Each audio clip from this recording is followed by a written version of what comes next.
I never thought a quiet Saturday at my lakefront cabin would explode into chaos, but that's exactly what happened.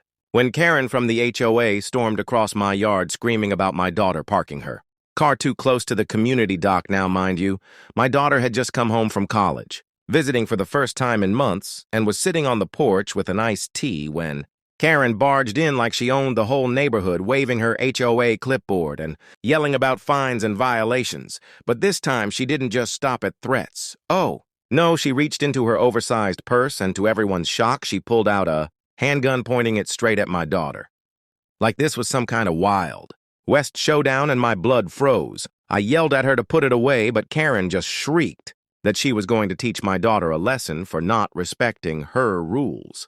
And just as the neighbors started gathering to see what was going on, my daughter stood up calmly and said the words that turned the entire street upside down. She said, "Ma'am, I need you to put that weapon down right now because you just aimed a firearm at an officer of the law." And in that moment, the color drained from Karen's face because my daughter wasn't just a visitor. She was the newly appointed county sheriff, sworn in less than a month ago, and she had her badge tucked right in her jacket pocket, so she slowly pulled it out, flashed the gold star, and with one swift move had Karen disarmed in seconds.